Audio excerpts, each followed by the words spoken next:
You got what you wanted, and it felt like nothing. Maybe it was the promotion. Maybe it was the relationship you convinced yourself would finally complete you.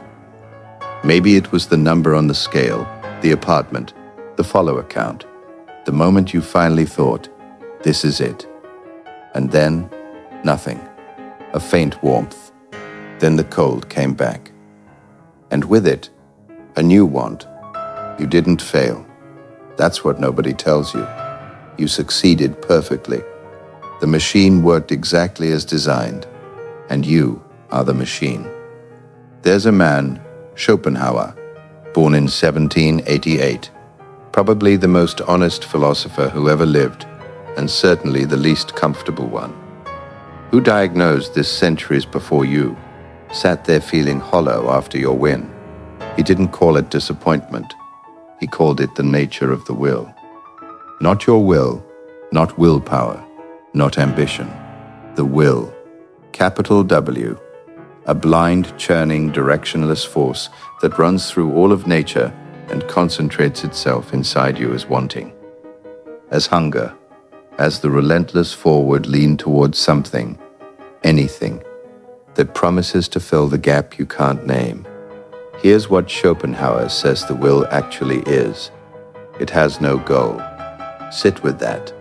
The force driving every decision you make, every desire you chase, every dream you build your life around, it has no destination. It is not moving toward completion. It is moving because moving is what it does. You are not a person with wants. You are once temporarily wearing a person. Think about the last time you were desperate for something, really desperate. You rehearsed the moment you'd get it. You imagined the relief, the arrival, the silence after the striving. And then you got it. And within days, sometimes hours, the wanting restructured itself around a new object. That's not weakness. That's Schopenhauer's will doing exactly what the will does. It does not want the thing. It wants the wanting. You are not chasing a destination. You are a vehicle the will is using to keep moving. Now here's the image, the one that will haunt this whole video. Schopenhauer gives us the pendulum. Human life, he wrote, swings like a pendulum between 2 points, suffering and boredom. When you don't have what you want, you suffer. When you get it, brief stillness, then the pendulum swings to the other side. Boredom, emptiness, the flat sensation of a desire fulfilled. And immediately the will generates a new want, because it cannot tolerate stillness. So the pendulum swings back. You have been living inside this pendulum your whole life. Every chase, every arrival, every collapse back into wanting. You thought the goal was to stop the pendulum at the good side. There is no good side. There is only swing.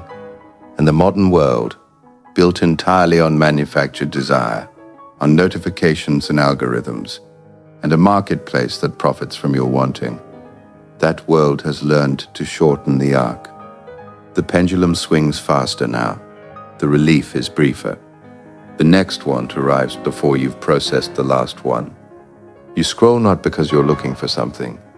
You scroll because the will has been handed the perfect instrument. You are not distracted, you are occupied. The will found a machine that matches its nature perfectly. Endless, goalless, frictionless movement. But here's what Schopenhauer saw that no one around him wanted to hear. The pendulum can stop. Not by getting everything you want, not by optimizing your desires into better ones, not by manifesting the right outcome with sufficient intensity, by ceasing to serve the will. That sounds impossible. It sounds like death. That reaction, that flinch, is the will defending itself inside you right now. What does it mean to cease? What does it cost? What arrives in the space where wanting used to live? Stay with this, because what's coming next is not comfort, it's diagnosis. And diagnosis always hurts more than the wound. If these words carved an echo within your void, do not turn back. The descent has just begun. Click below, subscribe, and claim your reality.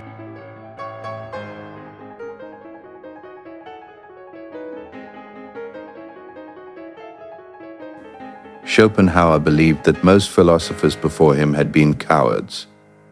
Not unintelligent, cowards. They had looked at human suffering and then constructed elaborate systems to explain why. Actually, it was fine. Progress, reason, God's plan, the march toward freedom. He thought this was philosophy in service of wishful thinking. He didn't do that. He started from the one thing he considered undeniable. Existence is suffering, not occasionally. Structurally, the essay of being is dolor. To exist is to ache, and the cause is the will. Here's how the mechanism works. The will, this blind, irrational, ceaseless force, manifests in the human animal as desire. Every desire carries within it an implicit acknowledgement of lack. You only want what you don't have, which means the moment you desire, you are already in a state of insufficiency. You are already in pain. Think about someone waiting for a text back. It's not the silence that hurts. It's the wanting of a reply, because that wanting announces constantly that you don't have it yet. Desire is not the anticipation of pleasure. Desire is the experience of absence. Now, you fulfill the desire. Relief arrives, real, brief, genuine. For a moment, the will is quiet. This is what Schopenhauer calls the satisfaction of a want. Not joy, but the cessation of pain. You didn't gain something. You temporarily stopped suffering. And within moments, the will, finding no lack to strain toward, creates one. New want, new absence, new suffering. This is not pessimism as mood. This is pessimism as precision. Here's where it cuts deeper. Schopenhauer says the will is not just your individual driver.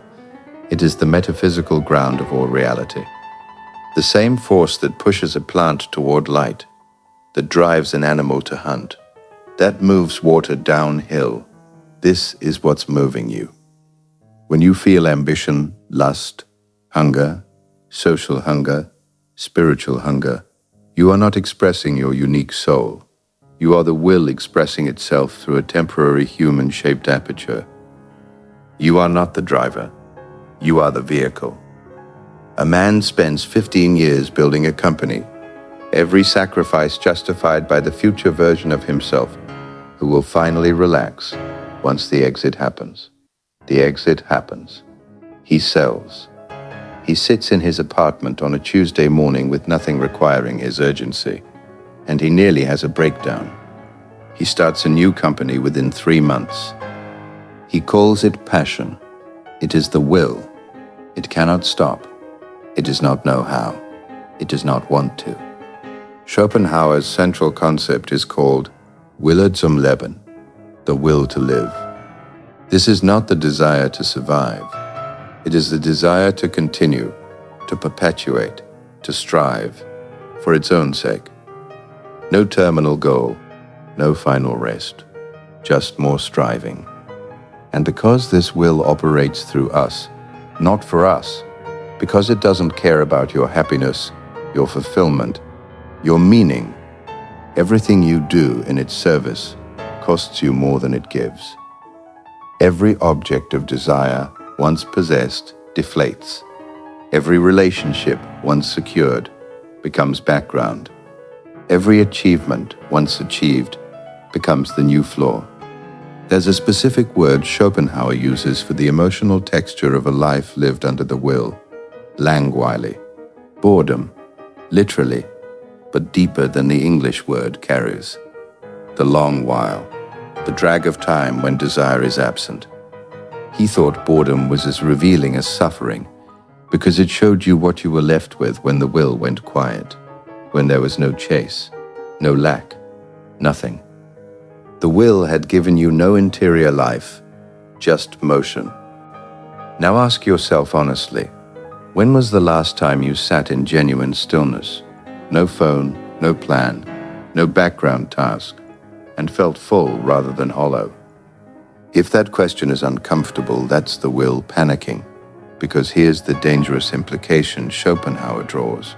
Intelligence is suffering's sharpest form. The more clearly you can represent the world to yourself, the more acutely you experience the will's futility. Animals suffer, but don't know why. You suffer, and you can see the mechanism. That's worse. And it's also, barely, the beginning of a way out. Not the way out yet. First, we need to destroy the assumption you walked in here carrying.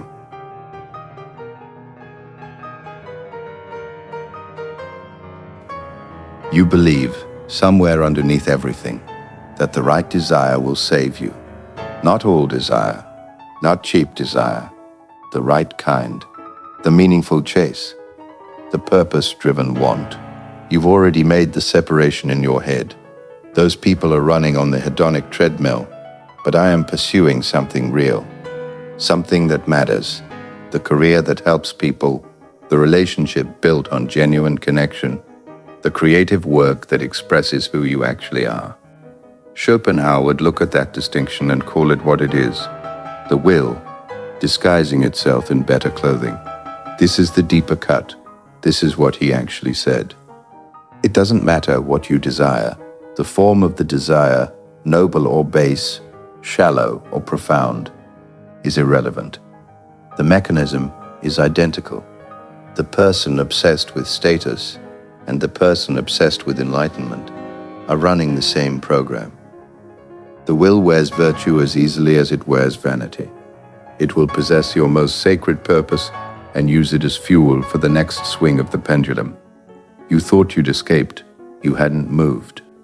Think about someone who leaves a high-paying job that felt empty to pursue meaningful non-profit work, real sacrifice, real conviction, and within 2 years they are grinding the same way, checking metrics of impact instead of metrics of revenue, feeling insufficient when the numbers don't climb, planning the next campaign, the next fundraise, the next version of themselves who will finally feel like they're doing enough. The pendulum found a new shape. The arc feels different. The physics are identical. Now return to the pendulum, because it sharpens here. You remember the image, suffering on one end, boredom on the other. You've been trying to find the midpoint, the stable center. That's the fantasy, that some perfectly calibrated life of meaningful striving and earned rest will hold the pendulum in a golden middle. But the pendulum doesn't have a middle. It has two ends and momentum. What Schopenhauer actually proposes is not balance, it's something stranger and harder, resignation. He calls it quietive. The quieter, the thing that quiets the will. Not suppression, not management, a fundamental reorientation of what you are. Here's what this looks like from the inside, not from outside, not abstractly, from inside. You stop treating desire as information about what you need. You start seeing it as weather passing through. You notice the arising of want, for validation, for completion, for the next thing, and you don't follow it, not because you're disciplined, because you've seen through the mechanism. You know where following leads. You've run that route. You know the terrain ends in wanting more. That's not passivity. That's seeing. And something happens in that space. This is the visceral truth Schopenhauer buries in his most difficult pages. When the will loosens its grip, even briefly, what arrives is not emptiness. What arrives is the world as it actually is, not filtered through the distortions of want and lack, not pre-organized by what you need from it. The tree is not just scenery you'll walk past on the way to your goal.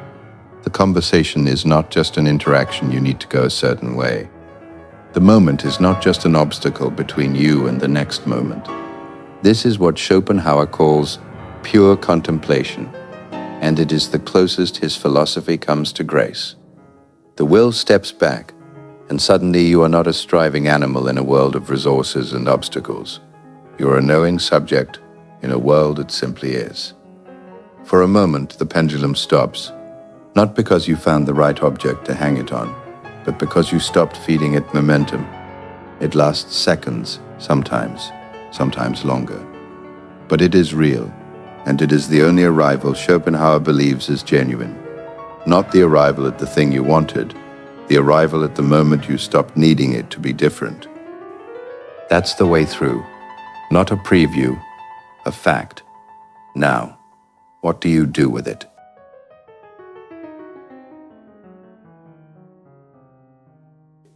The first weapon is called will watching. Picture this. You wake up on a Saturday morning and feel the immediate pull. Check the phone, check the messages, check the numbers, check whether anything has shifted in your favor overnight. That pull arrives before you're even fully conscious. That's the will. It does not sleep. It resumes.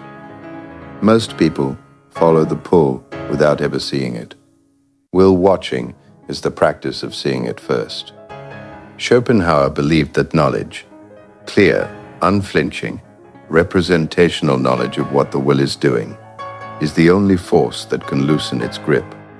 Not willpower against the will would win that contest, but illumination of the will, seeing it clearly enough that following it becomes a choice rather than a reflex. Here's what this demands from you. Before you reach for the phone, or the food, or the next task, or the person you're tempted to contact, pause. Name what's happening. Not the object of the want, but the mechanism. The will is arising. It is generating the experience of lack. The lack is not real. The movement it is demanding of me will not satisfy it. This is not a mantra. It is an act of philosophical violence against the mechanism that runs your life. The cost, speed. The will thrives in unreflected momentum. Pausing will feel unnatural, even threatening. Good. The second weapon, aesthetic arrest. Schopenhauer considered art, particularly music, to be the one domain where the will could be temporarily silenced without resignation or self-denial. In the experience of genuine aesthetic contemplation, something rare happens. The subject-object division collapses. You are not a self experiencing a painting. You become the knowing. Temporarily, the will falls away and pure perception remains. He thought this was why music could make a person cry without being able to explain why. Music doesn't represent desire. It bypasses desire and speaks the will's own language back to it in a form that quiets rather than inflames. The weapon. Use this deliberately. Find the aesthetic experience that produces that inexplicable arrest. The piece of music, the visual form, the natural scene that makes you go quiet in a way you can't narrate. Then treat it as training, not entertainment. You are practicing the state. You are teaching your nervous system what it feels like when the pendulum stops. The cost. You have to stop consuming art and start entering it. That's a different relationship. It's slower. It cannot be done while multitasking. Third weapon, compassion as metaphysics. Here's an accusation before a definition. You treat other people's suffering as background noise to your own striving, not cruelly, passively. Their pain registers, you feel something, and then the will reorganizes your attention toward your own lack. This is not a moral failure. It is the will's operating procedure. Schopenhauer's concept of Mitleid, literally suffering with, usually translated as compassion, is not a virtue he recommends. It is a metaphysical act. When you genuinely experience another person's suffering as your own, not as observation, but as identity, you pierce the illusion of individuality that the will maintains to keep you in competition and striving. You discover briefly that the boundary between you and the other is a construction. The same will runs through all of us. Their lack is your lack. their pain is not foreign. This matters for the pendulum because the moment you step out of your own striving self and feel with another, you are no longer the will's primary vehicle. You are something else, a knower who has momentarily transcended individual interest. The cost, genuine compassion, is painful. It requires actually letting someone else's suffering in, not managing it from a safe distance. The will resists this because it wants you focused on your own lack. The fourth weapon is the hardest. Schopenhauer calls it ascetic denial. He does not mean deprivation for its own sake. He is not prescribing poverty or celibacy or fasting as performance. He means something precise, the deliberate practice of not following the will when you have identified it. The want arises. You see it, you name it, and then you don't move. Not because the desire is bad, not because the object is unworthy, but because you are practicing the experience of being something other than a want-fulfilling machine. Because every time you choose not to follow, the will's authority over you weakens fractionally. This is not suppression. Suppressed desire returns amplified. This is seeing through. The want loses its claim on you not because you fight it, but because you no longer believe its premise, that fulfilling it will complete you. Start with something small and specific. One daily desire you can see clearly, the reflexive reach, the automatic move, and don't make it. Sit with what arrives. If it's discomfort, good. That's the will adjusting to less control. If it's something stranger, quieter, more open, that's what Schopenhauer spent 400 pages trying to describe.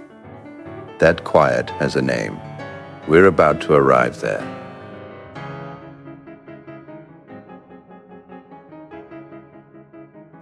You came to this video carrying a specific weight you'd been chasing. Maybe a relationship, maybe recognition, maybe just the version of your life that was supposed to arrive by now. And underneath the chase, a question you were afraid to ask directly. What if getting there doesn't fix it?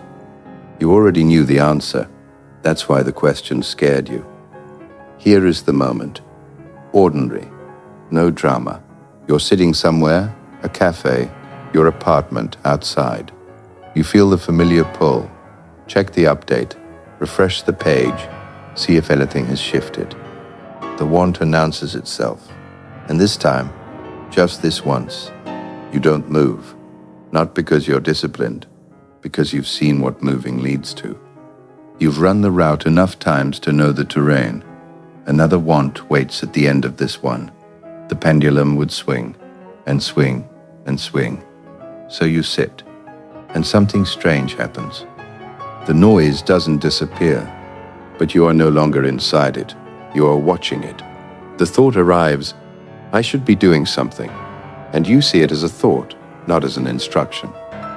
The world doesn't reorganize itself around your lack. The tree outside is just a tree. The sound in the room is just sound. Nothing is asking you to need it. For a moment, maybe 30 seconds, maybe 2 minutes, the pendulum is still. This is not enlightenment. Schopenhauer had no interest in enlightenment as reward. This is something smaller and truer. The will has loosened its grip, and in that loosening, you are briefly present to reality, rather than your interpretation of it. The arrival was not where you expected it. It was not at the end of the chase. It was not in the achievement, the relationship, the number, the moment when the world finally arranged itself the way you wanted. It was in the stillness between one want and the next, a stillness you created not by filling but by refusing to feed. This is what Schopenhauer spent his life trying to say in the most uncomfortable way possible. The self that is chasing is not your truest self. It is the will's vehicle. Beneath the chasing, beneath the striving and the disappointment, and the brief relief and the returning hunger, beneath all of it, there is a knower, something that perceives, something that can stand outside the mechanism and see it for what it is. You have touched this, in small moments of unexpected beauty, in the strange suspension after a shock, before the panic arrives, in certain conversations where time lost its urgency. You've been there. You just didn't know what it was called. The pendulum can stop, not because life becomes easy, not because desire disappears forever, but because you have learned to see the mechanism, and seeing it clearly is the only thing that can interrupt it. You don't arrive by accelerating. You arrive by ceasing to need the arrival. To will, nothing is the beginning of everything. What is the one desire you've been chasing that you suspect in your most honest moments will not give you what you think it will? And what are you actually hungry for beneath it?